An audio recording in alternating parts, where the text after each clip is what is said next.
šodien man ir ieplānoti daži vingrinājumi. Pirmais, ko mēs darīsim, mēs noiesim lejā pie upītes. Tagad upīti virzīsimies ar aizsietām acīm. Tas būs tāds viņiem interesants piedzīvojums. Tad kaut kādas atradīsim kritāls, pa tām kritālām kaut kādas vingrojumus uztaisīsim. Un tad iespējams iekurināsim tādu mazu ugunskuriņu un kaut ko parunāsimies. Tā ka tā.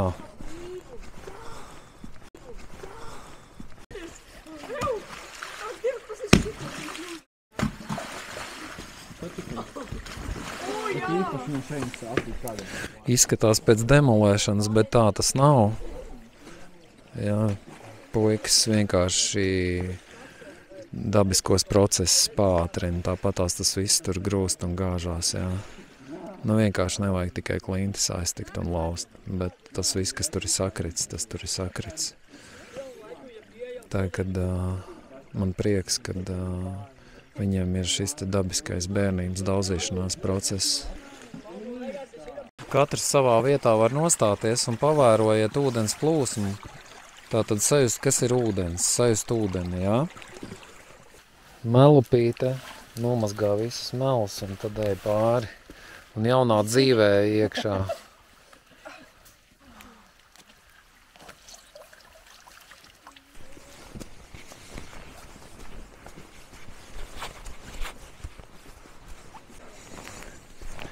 Ļoti sens svētkalns.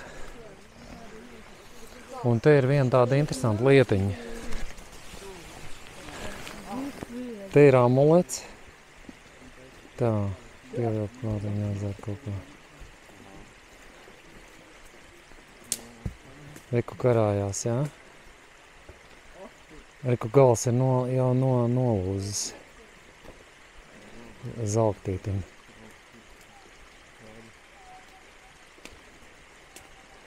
Un tas stāsts ir tāds par šito te. Šitas amulets tur tika uzkārts Tievā tādā lina diedziņā, tika uzkārts kaut kāds gadus 8 atpakaļ. Un viņš vēl joprojām tur karājās, tu iedomājies? Zelktītim tas otrs gals ir nolūzis, rekur, pa vidu. Reāli! Es tur uzkarināju, nu tā kā ziedojumu meža mātei. Rekur runa! Kur tas nezinu? Nu, iedomājies, Tievā lina aukliņā.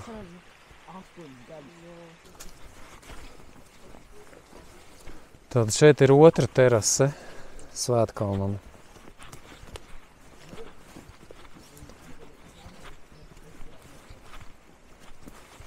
Reku senā gauja ir.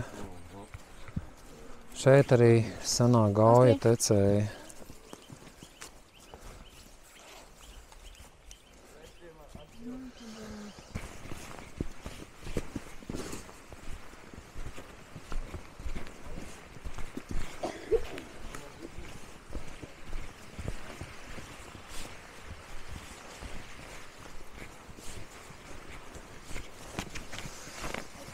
Un tas, kur mēs tagad kāpjam augšā uz šitā pumpuča, tas ir Sēklas kalns, Inguz. Un šajā vietā mēs pārskatām savu dzīvi un izdomājam jaunu mērķi, kur ir zīme, Inguz kalns.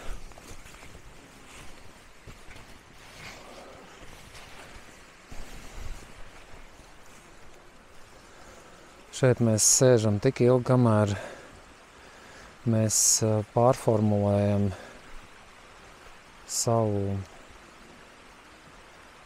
uzstādījumus, kas mums jāsasniedz tālākajā dzīves posmā.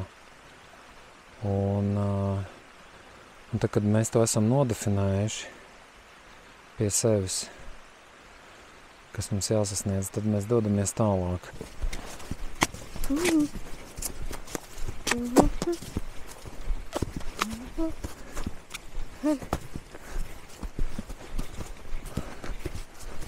Kā man bikses. Nu, ko tu vari pateikt par šo pasākumu? Man patīk. Un man patīk būt gidam. Kuras nodarbības tev vislabāk patika? Nu, no rīta, kas bija.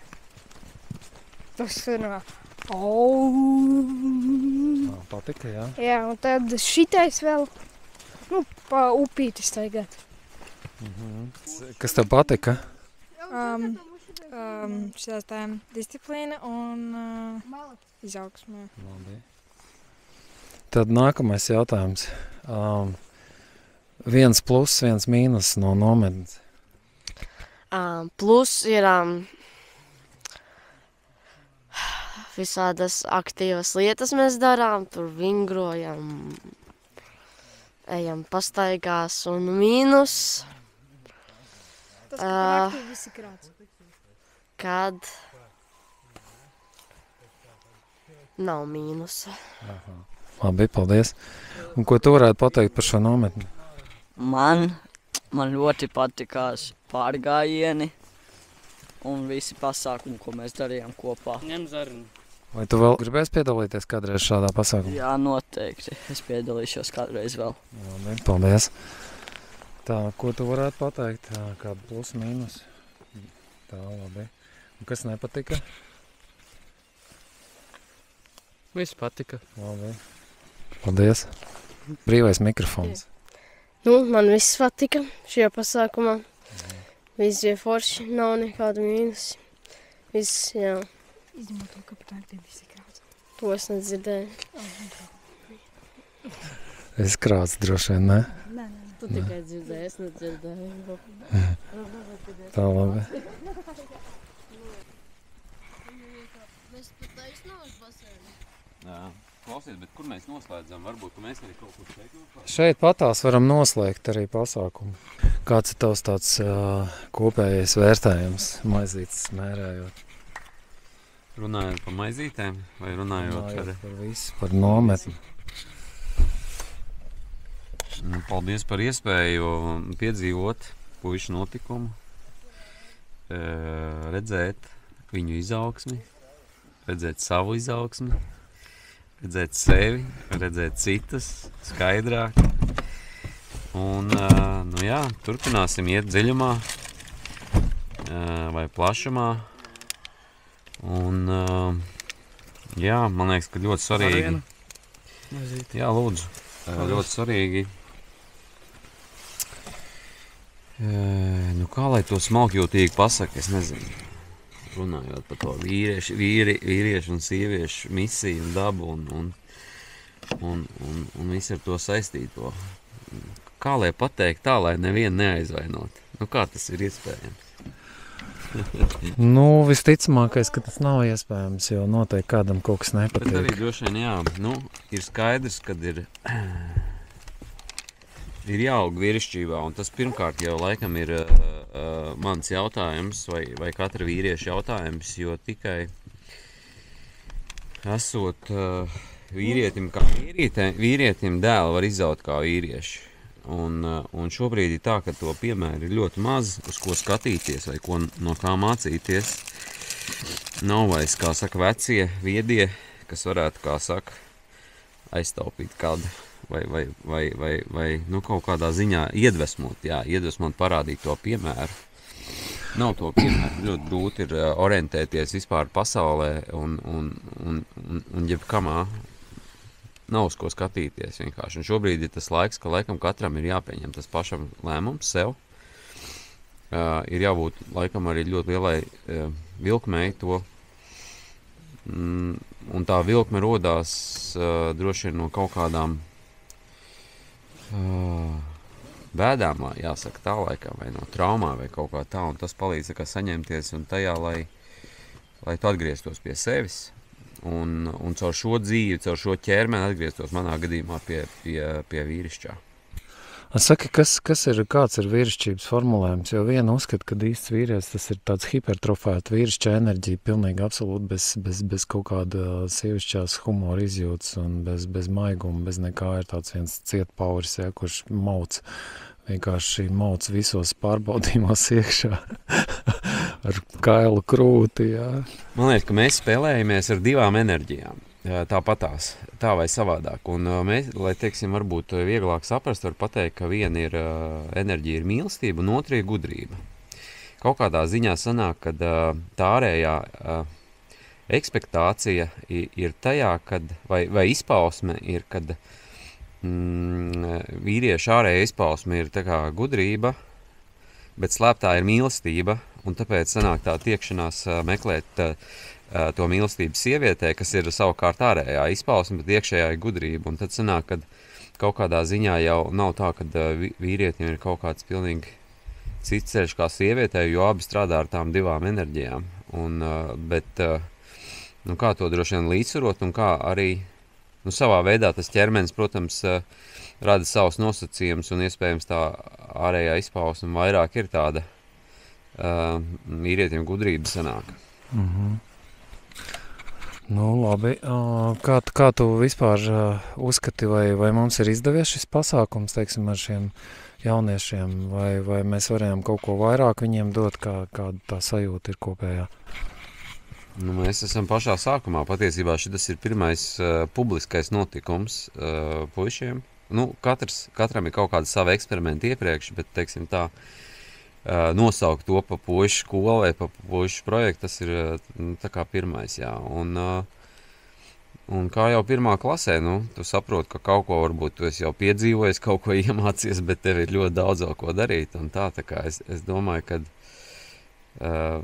sāk iezīmēties tie apmēri, kas ir patiesībā šim projektam, un no vienas puses tas pat sāk arī biedēt. Jo tas ir milzīga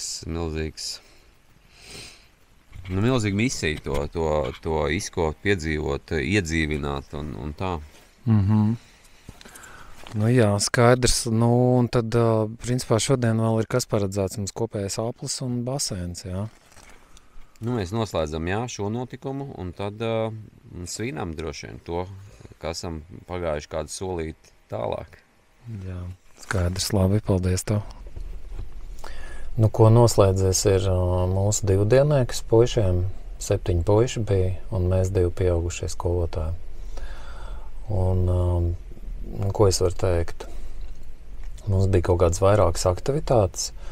Mēs devām ļoti daudz arī brīvo laiku jauniešiem, tāpēc, kad viņi ir satikušies un mūsu divu ģimeņu tā kā draugi, jā.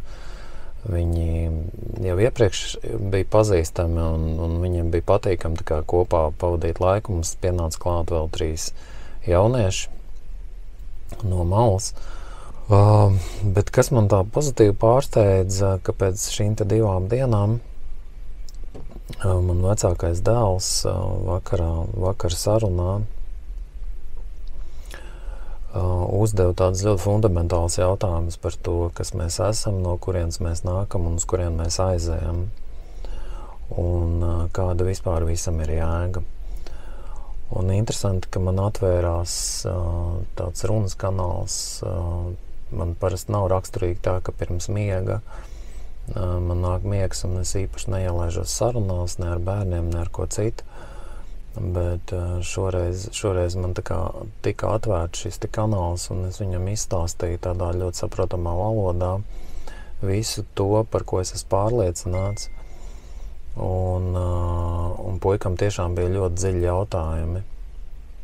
Man pat ienāca prātā vienā brīdī tā doma, ka to vajadzēja ierakstīt, bet diemžēl vai par laimi, es nezinu, šādas sarunas vienmēr notiek bez digitāliem lieciniekiem. Tā, kad pēc mana dēla es spriežu, ka šis 2 dienu pasākums kopā ar tēti bija diezgan tā kā svētīgs, jā, jo faktiski tā mana klātbūtne un arī mana dalība kā instruktora, kā skolotāja dalība, jā, kaut kādā mērā pacēla manu status arī manu pašu dēlu acīs un es redzu, ka viņiem šis pasākums nāca par labu.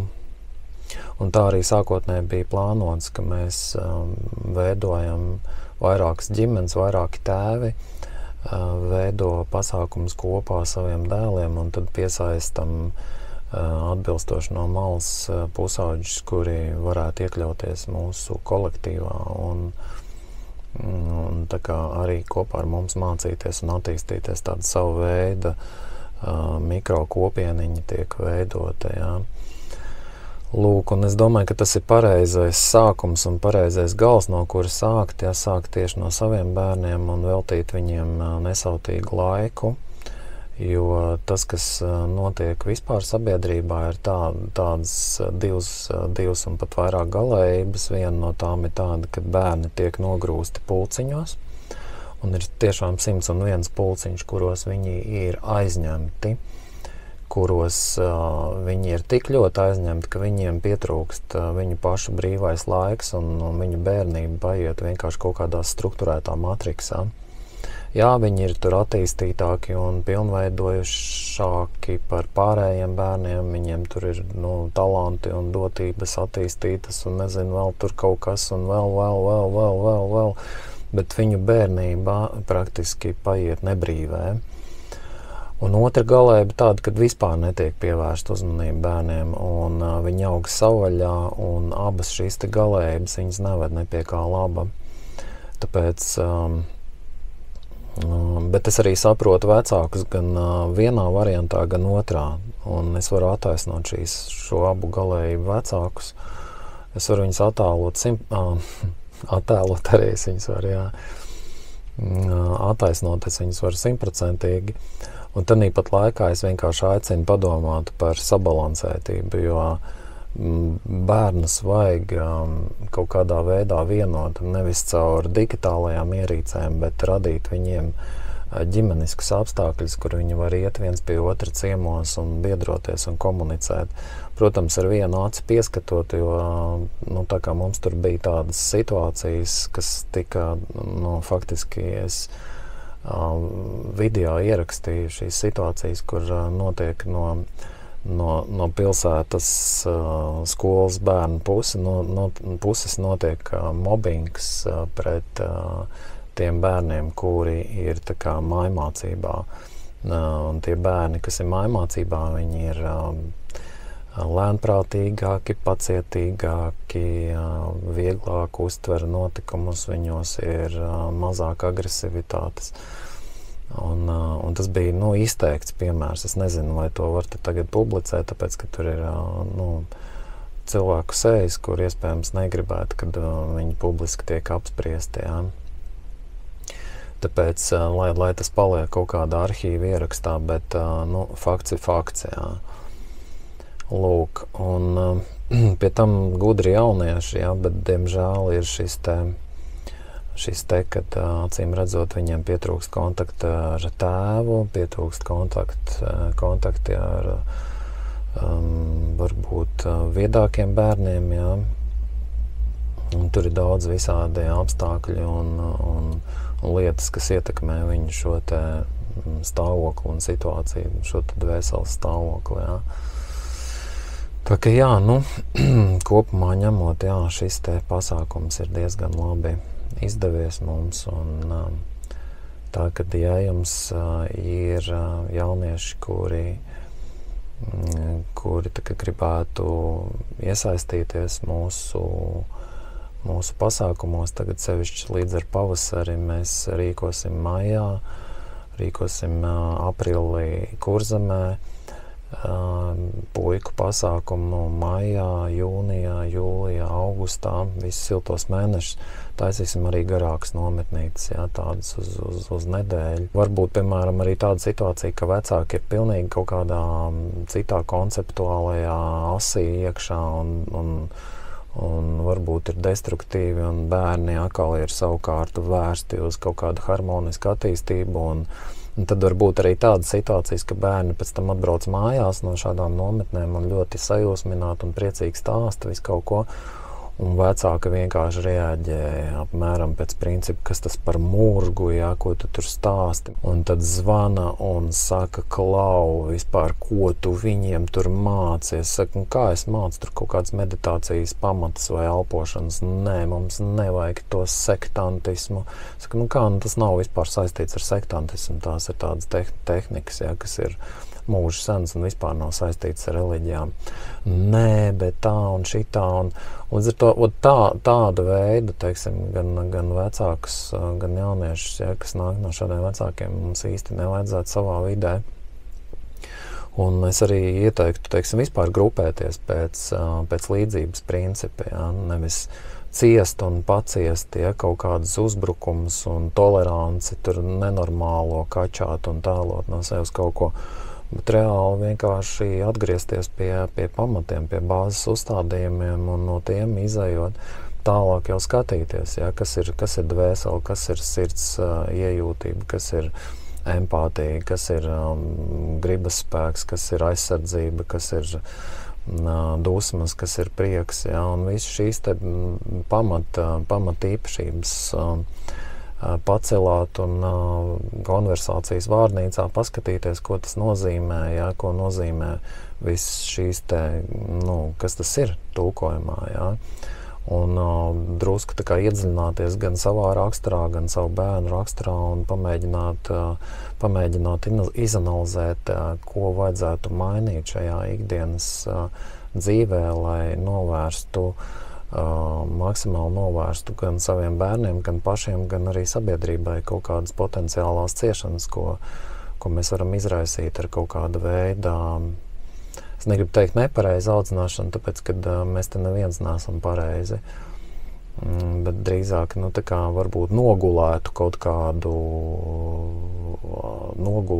kādu reakciju, ja, ka mēs neredzam, kas notiek ar mūsu bērniem un nesakojot līdz viņu mentāli, emocionālam stāvoklim, mēs varam palaist garām vērtīgos gadus, kas ir tur no pašas bērnības līdz kaut kādiem 13, 14, 15 gadiem maksimums, jau 16 gados jau tur jau ir pieaudzis cilvēks, jau izveidojās. Bet par to pieaugušo cilvēku runājot, tur jau arī vēl interesants tāds moments, ja, kad es esmu redzējis un strādājis ar vīriešiem, kuri arī 50 un 60 gados ir apmēram iesprūduši 13, 14 gadīga bērnu traumās, kas viņiem ir bijušas, ja, kaut kad viņu mūžā. Un tā ir tāda milzīga problēma, jo tādā vecumā jau ir ļoti grūti strādāt ar sevi. Sevišķi, ja visu mūžu ir kaut kas cits darīts un vēl samaitāta veselība ar alkoholu, tabaku un vēl nezinu ko, jā, un tad vecumdienās viņš attopās, ka viņam tur kaut ko vajadzētu mainīt. Tas ir ļoti labi, ja tas tā notiek, bet ir ļoti grūti kaut ko izmainīt tādā vecumā. Tāpēc, ja jūs vēlat labu saviem bērniem, tad vēlams ir jau pievērst uzmanību laicīgi, jā, ko vajadzētu uzlabot viņa dzīvē. Jā, un vēl viens tāda interesanta lieta, ka, piemēram, mēs sakam, mēs audzinam topošos vīriešus maksimāli veselus, psihiski un fiziski veselus, jā. Un cik tas izdosies, cik neizdosies, katram tur pa savam, jā, un mēs visi esam kļūdaini un visi mēs kaut kādas kļūdas pielaižam. Mēs te negribam nekādas, mums praktiski sabiedrībā nav parauga, mēs, ne vēl kāds cits ir kaut kāds tur super īpašais paraugs, jo mēs arī mācamies, ja mēs visi esam uzauguši nepareizā gaisotnē, vairākus gadsimtus auguši kaut kādos verdzības apstākļos, jā.